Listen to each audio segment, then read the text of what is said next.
beautiful day outside. Birds are singing, flowers are blooming.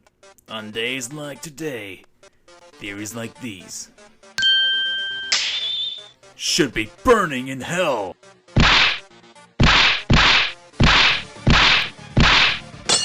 Huh, well that was easy. I guess I should get on with the doc.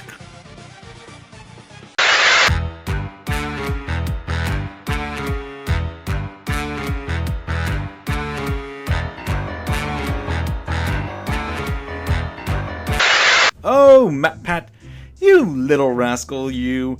At some point I'm going to have to stop doing these commentaries for a while just so I can take a break from this, because I have yet to see a single thing out of your channels that can cause me to calculate the air velocity of a griffin head dasking. It's bad enough that you managed to turn a classic children's hero into a psychotic crazy man, and went on a half-serious rant about Nintendo betraying you. Betrayal! But Undertale isn't even a year old yet. Couldn't you have given it 5 minutes to just sit and breathe before you start spouting crazy talk? Alcohol is good. So, what theory has he come up with this time? Well, considering that most of the people who are watching this haven't just spent the first 5 seconds thumbing down this video since I go against the almighty MatPat, you have already seen the video on the subject matter. What's more is that, while Papyrus is just kinda the goofy sidekick, Sans is much more complex. Sure, he likes fart jokes, but he's also incredibly powerful and deadly serious. Deadly serious. Get it?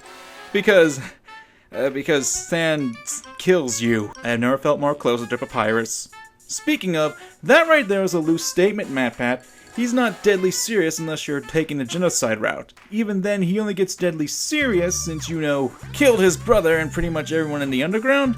Anyone would get serious at that point. On the note with Papyrus, while he's, for a nicer term, goofy, it's been stated he's as strong as Undyne. Heck, it's implied that he has access to the Gaster Blaster like Sans, and was holding back since he had to capture the protagonists of the game, not kill them. But then, what? Or who is he? Well, the idea that he doesn't belong in Underworld seems to be correct. The evidence seems to point to the fact that he was, in fact, formerly a surface dweller. In the true pacifist ending of the game, as the group looks out onto the horizon, Papyrus asks Sans about the giant ball in the sky. Sans says, quote, "We call that the sun." This is important because A, the usage of the word we and knowledge of the sun shows that Sans has a kinship or knowledge with other humans, and B, that despite he and Papyrus both being skeletons, are supposedly brothers, and apparently appeared in Underworld at the same time, they clearly have two very different histories. So here's where MatPat gets into the nitty-gritty of his theory. He's going to prove that Sans is Ness from Earthbound, and he has to start by proving Sans is human, or at least from the surface. So he begins by poking at a specific line where Sans says, "We call that the sun." Obviously that makes Sans human, because there has never, ever been a time that monsters and humans lived side by side. Oh wait! Literally the first thing in Undertale. Add to this, we don't really know how much older Sans is than Papyrus, and it's pretty likely that he could have just seen the surface at some point. We also know he's connected to the DM Gaster, and that's kind of why you don't talk about Gaster. And the royal scientists do seem to have a habit of getting access to human culture and knowledge. Just ask Alphys about Mew Mew Kissy Cutie, or Robot Hentai. Wait. Actually, never ask that. I'm sorry. I don't have a problem! You have the problem!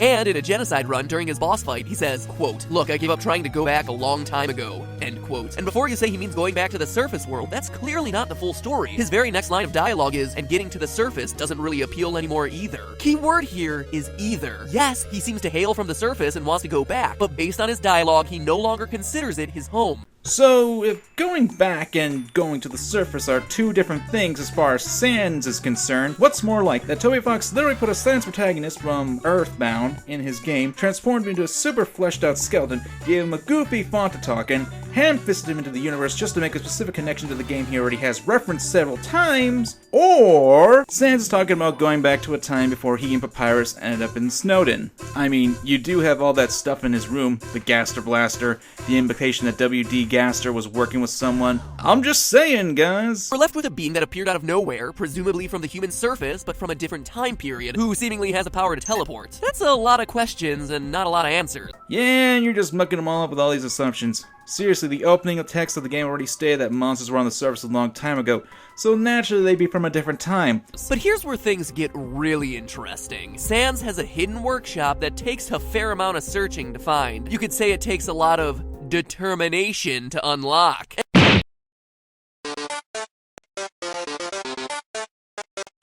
So I asked myself, what if the badge in Sans' drawer was that exact badge? Well, first off, it'd make Undertale connected to my favorite game, thereby making it even cooler. But that's still a pretty big logical leap. I needed more. And let me tell you, as I started looking, more and more pieces started to fit into place. Alright, so long story short, MatPat has an on-camera nerd out of Alphys levels when he asserts that Sans' badge might be the Franklin badge from Earthbound. New rule, everyone. Do not ask MatPat about Mew Mew Kissy Cutie 2. It will not end well for anyone. Now, for the Franklin badge bit, I have to admit there's nothing really too implausible about this. There are tons of references to Earthbound scattered throughout Undertale, and the creator's a huge fan. Is it the badge? Is it not? Hard to say. There's no evidence really pointing to either or. It could just be a security badge or an identification badge. Also, more importantly, most important badge in gaming? The Bowler badge holds that title. At the end of Earthbound, you're given a photo album covering your adventures throughout the game. To me, it's one of the best, most satisfying endings in gaming to look back on your journey in picture form. And what does Sans happen to have in his other drawer? A photo album filled with pictures of Sans with people you don't recognize. Of course, you don't know them. They're not characters present in Undertale. I noticed that in the pictures from Earthbound, I'm seeing pictures of Ness with his friends. And I don't see a spooky, scary skeleton in them, even remotely. Photo album in Sans' workshop is supposed to be the final screenshots from Earthbound. Shouldn't the dialogue mention Frisco, I don't know, being puzzled why Sans is collecting pictures of another kid in a striped shirt? And note the word that's used here. People you don't recognize, not underworld monsters. So that's two items oddly linked to the Mother series. Frisk's surrogate mom is a goat. That is literally the biggest meme in the fandom. The entire pacifist route and moral structure of Undertale is based on seeing the Mook monsters in the game as actual characters and equivalent of value to people. Goddamn right the photo says people you don't recognize. Things like this are why Kara hated humanity and ruined everything. Whew. I just got the willies. I don't even have any skin.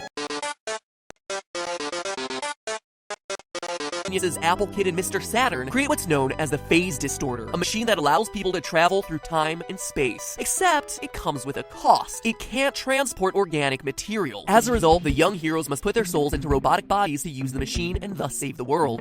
Thanks for getting that red flag, MatPat, on your theory. Since Sans bleeds in his boss fight, we can conclude that he's made up of organic material. Therefore, he couldn't use the Phase Distorter. Doesn't transfer organic material. Machine, I think a broken Phase Distorter is behind that curtain. Oh, did you hack the game and remove the curtain? No? Well then, that's a moot point. Now that may seem like a stretch, but it actually explains a lot. If Sans wound up in Underworld via a Phase Distorter, it could provide a reason for why he's a skeleton. He used the machine as organic matter and suffered the consequences. Not killing him, but turning at least part of him into a pile of bones. It would also explain why Sans has given up hope for going home. Remember, the Distorter is a time machine. By being in Underworld, he's not only in a different place, but based on how he talks, he's also in a different time. I'm pretty sure when someone says a Phase Distorter can't transport organic matter, they probably mean just that. Can't. And coming out as a living skeleton is a bit bizarre of an outcome. And it would probably mean that Ness and his buddies would have been fine, just not bothering with the robotic body. Also, for the Ness analogies, why Ness? I mean, couldn't be any one of the other four people? Heck, why not Dr. Andonuts? I'd be quicker to believe that, what with the fact that Toby Fox actually made an Earthbound hack focused on that character, retooled the same boss music from that hack for the Sans genocide fight, and then you've got the tie on Dr. Andonuts.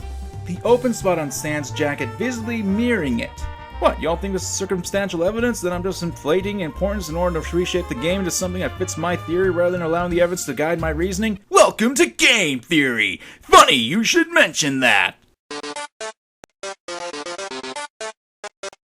Layout of the surface bears some striking similarities to the world of Mother. When Undertale's crew of monsters are finally able to reach the surface and look out over the earth, they're met with a beautiful sunset falling across a landscape of a tall mountain, a large city, and a sandy area adjacent to water. A tall mountain to the east of a large city, separated by a desert, with all of it up against a coast. I don't know about you.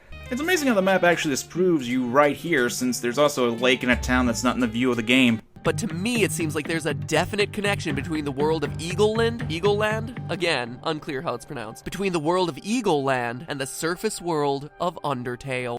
You know, I really hope they aren't connected, because this means Ness and his buddies were tooling around, smashing people with home run bats and pacifying space invaders, while Asriel was apparently bursting out of the underworld to get killed in Kara's hometown. And yeah, that probably would have been a boss fight, or mentioned. Nothing!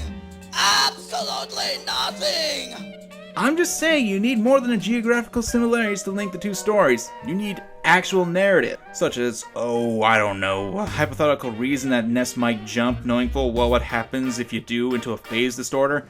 Because I'm still waiting on that. But the strongest physical connection, the one that definitely unites these two franchises, comes from none other than Papyrus himself. He wears a custom-made costume known as his battle body. But if you look really closely at the design of the armor, you'll notice some markings on the chest. Is it just a throwaway detail?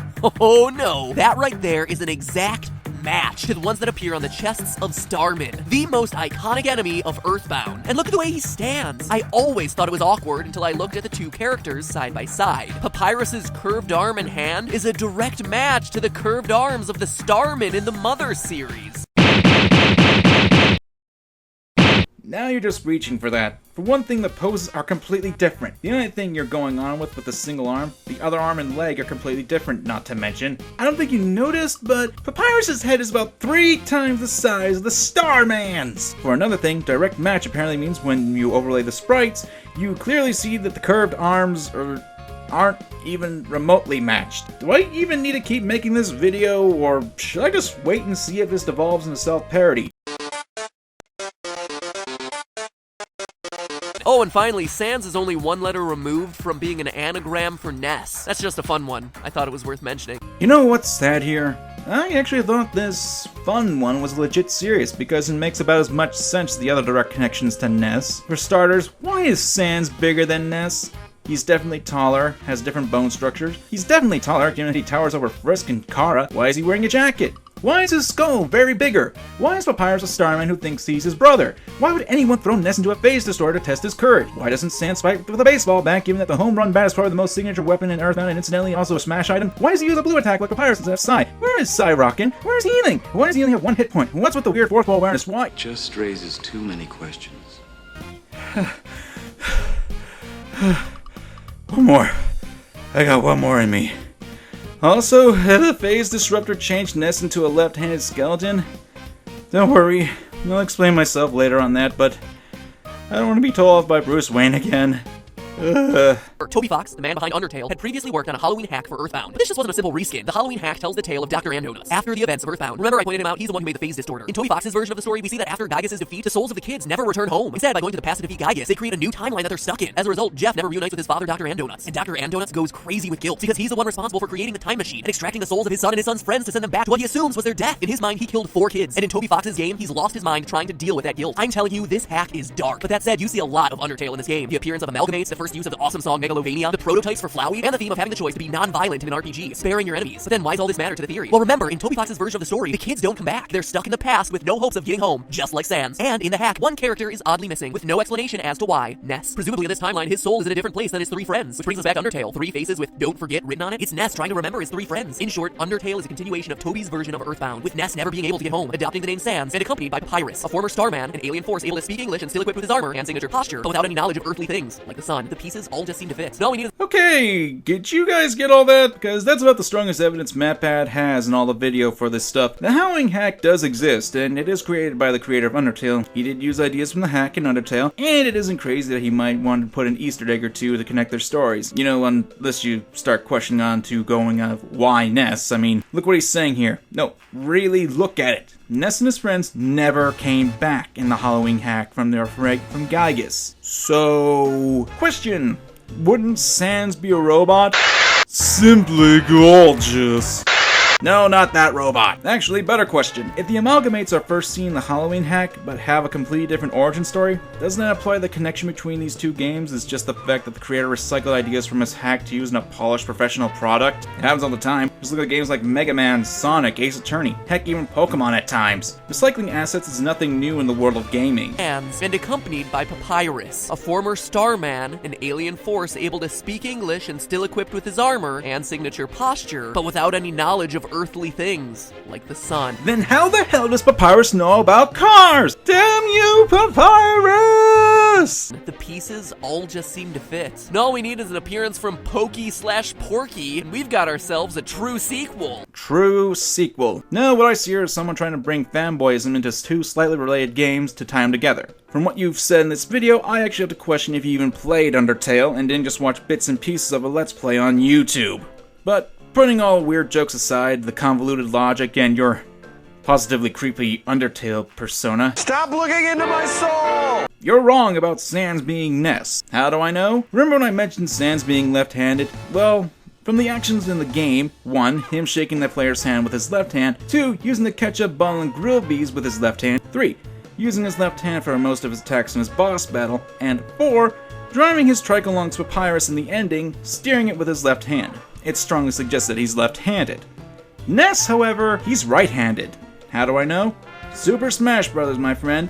Nintendo likes to keep little things like that in the franchise up to date, hence why we have Link being left-handed in the fighting games. Ness, however, by looking at his victory pose and how he delivers his attack with the bat, we see the sides of him being right-handed.